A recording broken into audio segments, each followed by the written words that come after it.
This is Top Shop Podcast. Shop Podcast. Top Shop Podcast. Podcast for automotive service business owners by Paul Donahue. Hey, Top Shop Podcast listeners. Got once again another really seasoned auto repair shop owner. It's Dave Mowery from Neil's Garage in Middleburg, Pennsylvania. I grew up in Ohio, by the way, right next to it. So Neil has been around for 50 years in the industry. So I would imagine Neil was your father. Is that correct? Your second Neil generation? was my father, yes. Mm-hmm. Yeah. Okay. That's awesome. And so tell me a little bit about your background. So you grew up in the shop, I would imagine, correct? Correct. I grew up, we lived right next door to the shop. So it was very convenient. We grew up next to the shop, and at a very young age there were 5 of us brothers and 1 sister. And we all had to work at the shop, and yeah. 5 brothers and 1 sister. Wow. And I'm the only one that's left here at the shop. So everybody else has moved on to other things, Other things. Okay. Yeah. And you took over the family business. Yeah. Because when you have a business that's been there all those years, that's getting handed on a silver platter. I mean, try, starting a shop from scratch, with no history whatsoever. It's a lot more difficult, but taking over a shop that's got decades of customers and reputation and in the local marketplace. So anyway, quick question: what major changes have you seen in the auto industry in just the last 5 or 10 years? What are the biggest changes that you've seen? the last 5 or 10 years. Oh my. Yeah. How we charge for services, probably one of the major changes that we've made. The amount of equipment, sheer amount of equipment that's needed to continue to do our jobs. I've made very large investments in the last couple of years and continue to make large investments to keep moving forward for the shop. Where you used to be able to get away with 1 scan tool, now I think I'm up to 4 in the shop and ready to add a 5th. So yes, just the information. Okay. Information's key. Yeah, and the way that we're able to gather that information has radically changed, like just within the last 3 years, let alone the last 5 or 10, right? Absolutely, yeah. Training is another big issue, or big thing that has changed. Prior to COVID, why a lot of us were training I was training all the time in class, and now we do most of our training on video and through AVI and other sources. Mm-hmm. So, what current trends do you think shop owners may be overlooking or underestimating? Current trends they're overlooking or overestimating. I think underestimating. Yeah. I think the current trend that they're overestimating is the EV trend. Okay. At least in my area, you don't see an EV. Very, very, very few. Yeah, you're in Middleburg, PA. You're in. I'm in central PA. I'm in a town of about 1,200 people. Middleburg's 1,200. Okay, it's about that. Last I looked at population, yeah. Yeah. Okay. It's not a big town, and we have 1 stoplight, and so that's it. A lot of streets, but 1 stoplight, and so EV is one thing I think they're really pushing, which we're not seeing much of in our area. Right. Something we're underestimating, I think, the effect that AI is going to have on our business in the next 10 years. Okay. Yeah, we're on the cusp of AI changes with digital marketing. All right. Because, a lot of it's really about answer engine optimization now, which is AEO. Now, I ask a lot of people if they know what that is, and they say no, but they know what it is. They just don't know the term. When you do a search on Google, you get that you got the AI answer at the top. Mm-hmm. That's AEO. That's answer engine optimization. So we're working to make sure that we write AEO into our clients' websites, so they'll get mentioned by Google's artificial intelligence. I think it's Bard or Baird. So, you had mentioned training. I mean, what role do you believe that training and ongoing education play in a shop's, long-term success? Because you've been in this business long term. Well, probably about 25, 26 years ago, I made a huge commitment to start training a lot more. And in probably about 2003 or four, I spent as much as 150 hours in 1 year in training in classes, evenings, Saturdays, a few day classes. And since then, we have really continued in this shop to push training. Hmm. I make my techs all come in twice a week, half an hour early, and spend half an hour twice a week in training, just going through training videos, and Hmm. trying to stay abreast of what's happening and what's going on. Right. Yeah. So, what are some of the biggest challenges you faced in running your shop? Biggest challenges, wow, knowing which equipment purchases to make, Okay. trying to figure out which scan tool you should buy, Right. which uh, transmission flush machine you should buy, which aligner you should buy. It's just there's an awful lot of equipment out there trying to figure out what's the best for me Right. Yeah. without So, breaking the bank. what methods have you used to narrow it down? So, like the scan tools. I mean, that's a really big thing. They're expensive. You got to have them, and you get the wrong one. It's uh, um, um, it can cost you money through time. So, Absolutely. any strategies you found, just or just the basics? Hey, I look at their reviews. Talk to other shop owners. Any advice there before making purchase? Well, I look at a lot of forums. There are people talking about what they have, what they've seen. I'm also a part of the automotive assessment group for our local Votech school, so I get to interact with um, the other shops there and see what they're purchasing, what they like, what they've seen. Hmm. Um, Training, when you go to training classes, especially hands-on training classes, why you get to talk to other shop owners and other techs and say, hey, what do you like? What have you seen? What trends have you seen? Um, that's probably the best way to source that. Right. Yeah. Speaking of training classes, where have you been going to get training at? I mean, do you go to Vision or do you go to any of these? There's tools. Uh, Tool we go to every year. oh, you go to tools every year. Okay. All right. Every year, yep. Yep. Uh, Go to tools every year. Our Mid Atlantic Car Care Council also Yep. a online training that's coming up here in Friday and Saturday in January. Uh-huh. Can't remember the name of it now, but they have that coming up in January, and we are planning to attend that. Um, I subscribe to AVI, Automotive Video, and on an annual basis, and they provide a lot of training that way. And Okay. my guys train on that every week. Oh, do they? Yeah. And that's right there at the comfort of in the shop. Yes, they do it right here in the shop. Okay. That's a really good one. It's do you know the website address for that one? Is it AVI Automotive Uh, Video? AVI, I'm not sure of the website address, but it's an Okay. automotive video. They're out of Florida. Out of Florida. Okay. Yeah, I'll look it up. So that's Yep. good. I might want to pass along. So any strategies that you might want to pass along that you found that are effective for retaining loyal customers?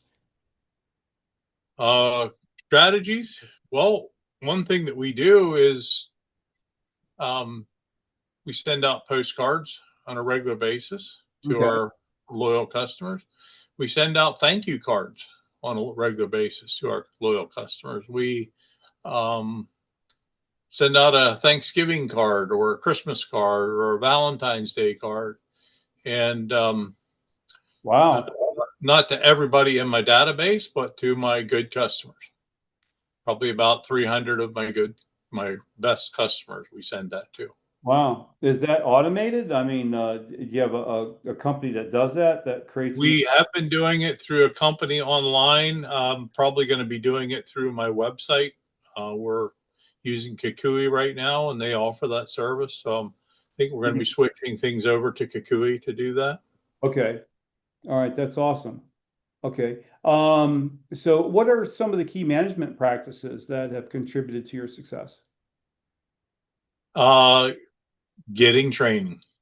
Getting, Uh, early 2000s. I did a lot of training with R.L. O'Connor. okay. The day they were the guys, and I did a lot of training with R.L. O'Connor Associates.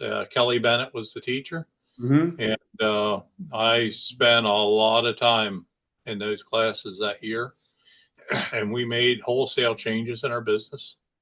Um, Before that, the shop was, well, when we took over from Dad, it was barely existing. It was barely making a living, um, and it looked very rough. And I think one of the things that really um, in the early 2000s, I thought we have to do something or we're going to be out of business in a few years. And I took classes from O'Connor. And one of the questions that they talked about was how many women are coming into your shop? Hmm. We were getting very, very, because they were at the time, they're the ones making the decisions and still are a lot of times making the decisions. Hmm. At the time, we're getting very few because our shop was very dark and dingy and wasn't welcoming to lady customers in any way, Right. shape, or form. And we spent a lot of money on renovations and remodeling and making it bright and clean and nice looking, and it paid off in dividends. Yeah, Yep. And it worked, didn't it? it worked. Yep. Yeah, so that's one of the things that we talk about to our customers is making sure that you never get a second chance at a first impression. So That's right. lobby's clean, parking lot's clean, grass is cut, that kind of stuff. It's got a big effect even on the people that are driving by. So they found out I think it was back in the 80s. They researched gas stations on interstates. And Mhm. they found out the ones that cleaned the bathroom, the ones that had the cleanest bathrooms, had the most business. I So, believe it. yep. So so I think it was Hess was one of the first ones. So they had every 15 or 30 or 20 minutes, the employees had to go make sure the bathroom was clean and their Uh, sales. Yeah. we do. I've been constantly. I'm refreshing the outside of the building and making it look better. We just did some landscaping outside this year, and put a really nice picnic table out there and a swing that the people can come, and they want to sit outside while they're here. They can have a seat and watch the traffic go by. It's just yeah, Yeah, make it homey and inviting. Yeah, that's a great idea. yeah. Heard Mhm. anybody say, "I'd put a picnic table and swing out there." That's a good idea. I like that. Yep. Technicians are a big thing. Now, I'm going to imagine with a shop like yours, you've probably got little to no turnover. Or am I correct? Have you had the same people there for a while? Well, up until 21, it, it 20, it was my son, my brother, and myself in the Oh, shop. okay. Very family. Okay, 100% family. Three of us in the shop. Okay. Yeah. In January of 21, my brother retired, Okay. left the shop, and I bought him out. In April of 21, my son went into youth ministry. Congratulations. So, and then in part time, and then in 23, he went full time into youth ministry. So in 22, the end of 21, I hired one mechanic to come in to take the place of him being out of here part time and my brother. And in 24, beginning of 24, I hired a second mechanic, and they are both still with me. So the first one has been here for 4 years, and the second one 2 years now. So yeah. So how did you find them, or did they find you, or did you? Because you're in a very small market. So finding a really skilled technician in a town of 1,200 Yeah, Um, you'll never believe me if I tell you. I'm dying to I'm, hear. I'm a Christian man and believe very much in prayer. And I prayed, said, God, I need help. Good advice. And guess what? The What? first time a guy walked in the door, said I knew him. He said, I hear you need help. So I Wow. hired him, and he's worked out really well. And in the end of 23, I said, God, I need more help. And another guy walked in the door and said, I'm looking for a job. And he had 20 plus years of experience and fit right in. So Right. Yeah. So, hey, what kind of advice would you give somebody who is just starting a shop, auto repair shop today? what Just kind of advice? starting to Wow. get into the business. Yeah. So, hey, Starting to get into the business. what's that? Um, Yeah. man, Where do you start with that question, right? Yeah. yeah. Uh, have some capital. There you go. That's good advice, of Make course. sure you have make sure you have enough capital to get yourself going, established, and keep yourself running in the lean times, because you are going to have some lean times at first. Right. Hmm. So, is there any common mistakes that you've seen you're in a smaller market, so, but maybe, when you go to Tools, it was my wife and I's very first time there at Tools. Mhm. So, and we're going to be back again next year. Oh, Uh, good. they're going to have it at Hershey this year. Yes. Hmm. So yeah, it's going to be a really fun venue to have it at. So Yeah. we're really excited about going because we're going to have a vacation day in there or two. And we look forward to seeing you there. But are there any common mistakes that you see shop owners making that you know? Yes. Um, thinking they have to be the lowest price. Ah, right, Thinking they have to undercut other people's pricing, and they people won't come to them if they're expensive. right, Um, if they're right, value and perception. You, I would encourage anyone that's starting out. You have to make a living. Don't try to cut your prices to the bone to where you can't make a living. You can't live. right. Um, did that for many years. Oh, you did it yourself. We Okay, did it for many years. Yeah. yeah. So, because I've already talked to other shop owners that have made that mistake because they're trying to get the business, and Mhm. what they end up doing is they end up attracting the lowball customer, the one they don't, Exactly. and then they end up getting, a database of customers that are all lowball customers. So, Absolutely. That's what you get. You get all these people coming in. If you offer a free oil change, per se, sure. coming in for a free oil change, nothing more. You won't sell them a dime of work. They just want the free oil change. Hmm. Yeah. Right. Yep. Yep. So that I that's had a very good compliment from a customer here a couple of months ago that walked in my office in my waiting room, and it was after I had done some repairs for him, and he said, "This is not the kind of place that you come in and expect to get work for free. right. You expect to spend a little money here because of the quality of the shop and the way it looks." Right. Yep. Yeah, and if I've had other shop owners say, well, if they say something about price, say, you know what, we do the job right the first time, we double check it. You might be able to get someone cheaper down the road, but that's not us. We don't focus on cheap, we focus on quality. Uh, That's right. we do the job correctly. So, and you get what you pay for. So, Absolutely. and that those are the kind of things they say, and most people are like, oh, okay, and they just pay, and they just pay because it makes sense to them. So, where do you see the auto repair industry heading in the next 10 years? Do you have any kind of an idea where you think it's going?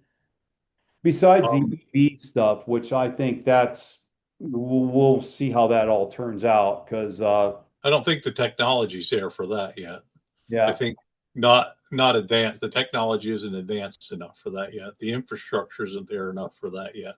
right, So where it's heading in the next 10 years, I think you're going to start seeing more and more hybrids. hybrid. Okay, yeah, I get that answer. Hybrids, I think, is going to be a very big deal. Um, we're going to see more and more ADAS, but I think most of that is going to start becoming self-calibrating. So Oh, I'm not so sure we're going to need to continue to update that equipment. I'm kind okay, of taking a wait and see on that right now. sure. Yep. Um, but I think the trend is going to be, we're going to have to not try to be everything to everybody, but we're going to have to start specializing more in certain brands. Yeah, we're already seeing a lot of that with a lot of our customers. Yeah.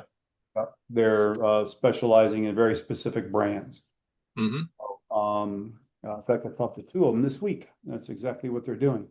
Um, what do you enjoy the most about owning an auto repair shop?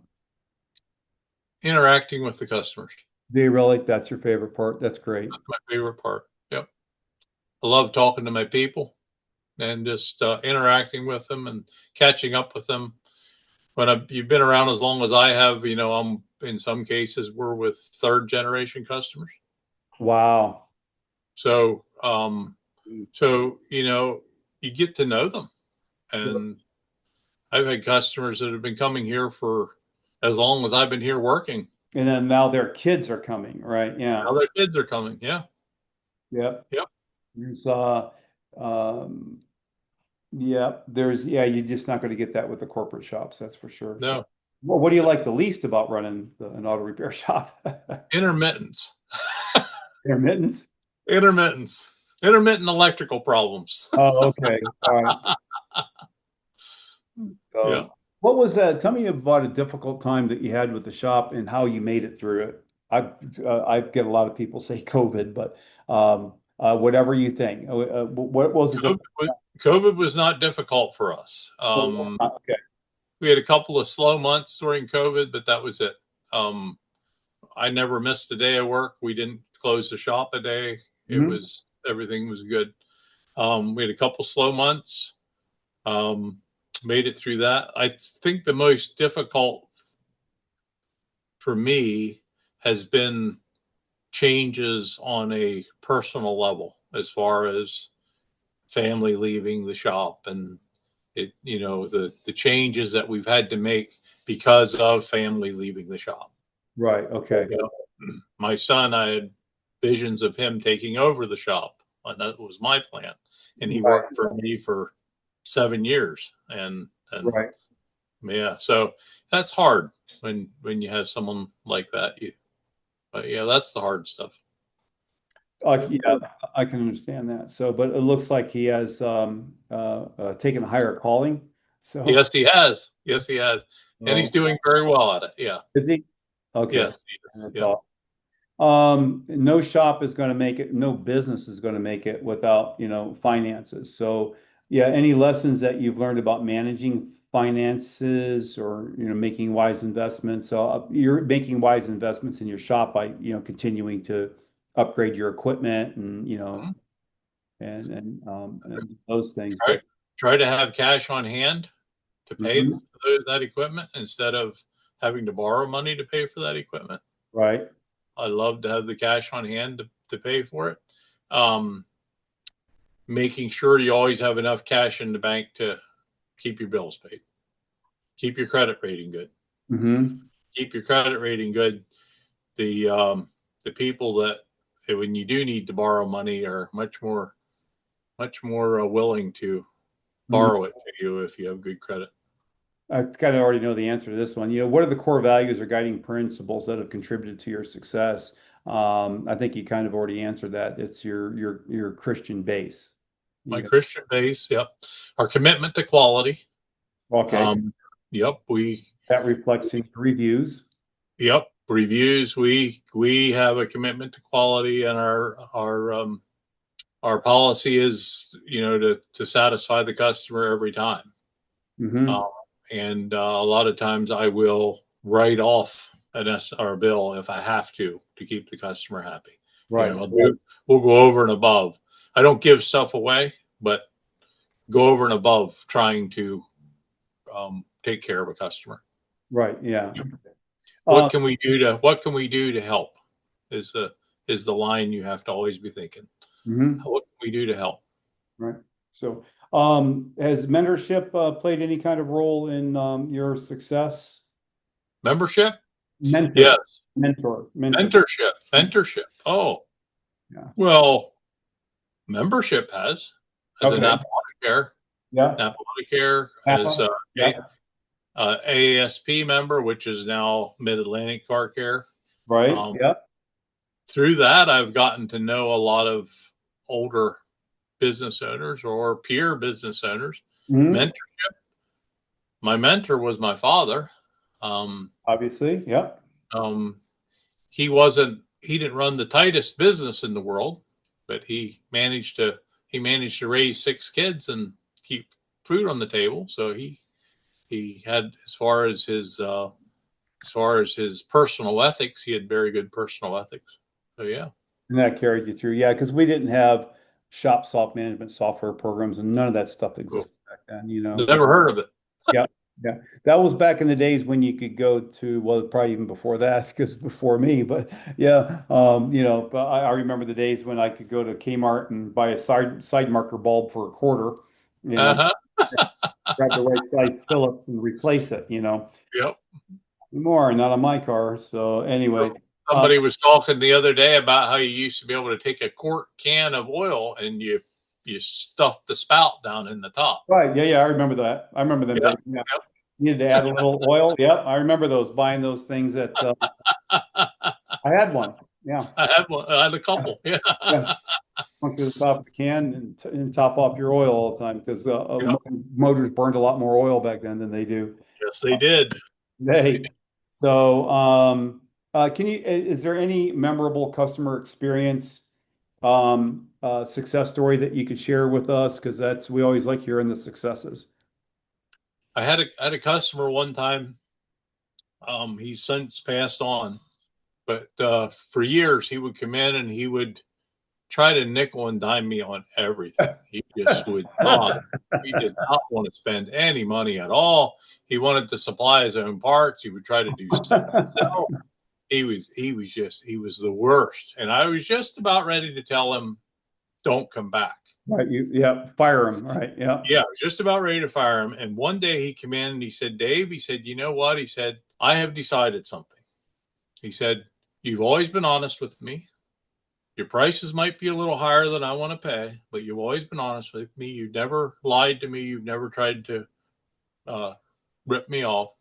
He said, from now on, I'm going to give you all my business.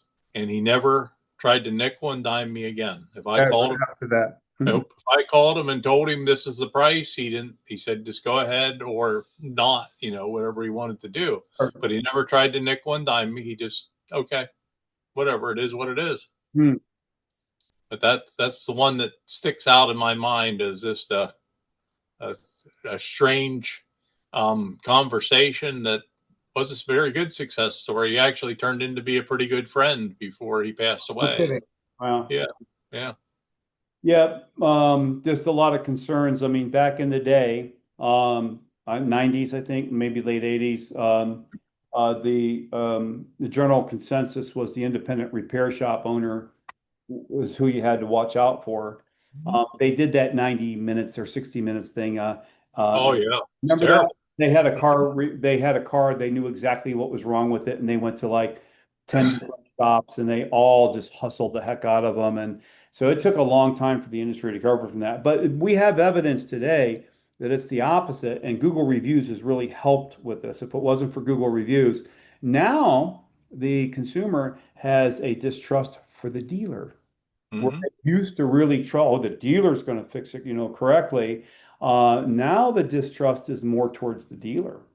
I've often wondered how many shops they went to find the bad shops that they found, and how many good shops were in the middle that they Right, never. but they didn't report that because that's Right. not what they do. They want to report. Yeah, yeah, Yeah, yeah, they wanted this. They wanted the shock of telling you the bad stuff. Yeah. yeah, yeah.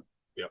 So I was told like 10 years ago by one of the um, people that I read or follow, he said, just quit watching the news altogether. It's all negative, and that's what they're trying to say. And he says, don't worry if anything important like a world war comes up, someone will tell you, don't worry about it. So you know what? I really stopped watching the news, and when something really important happens or something really, someone tells me. So he was right. He was right. But I don't inundate myself with everything that happened negatively on the planet, in my country, in my state, in my county, in my city on the news anymore. So I just kind of just. I have come to the conclusion that there's nothing I can do about it. Yeah. Yep, there's nothing you can do about it. I can get angry, but there's nothing I can do about it. Yeah. Well, Yeah. Dave, I really, really want to. Is there any questions that I should have asked that didn't think to, or did I pretty much do it? I'm not thinking of any right now. Awesome. Well, I want to thank you very much for your time on Top Shop Podcast today. This is December the 22nd, I believe, or 23rd. It's the 23rd. So this will be the last podcast for the 2025 year. So I really and what a great guest to have, someone with 50 years experience, multi-family generational shop in Middleburg, Pennsylvania. So I want to wish you, your family, and your staff a really Merry Christmas. Merry Christmas to you, Paul. Okay. Yeah. All right. Thanks, Dave. All right. Thank you much for the opportunity. Yep. Thank you. For additional automotive resources and exclusive content, follow us on Spotify and subscribe to our YouTube channel to catch all our episodes. Thanks again for joining us in the driver's seat, and we'll see you next time for another thrilling episode of Top Shop.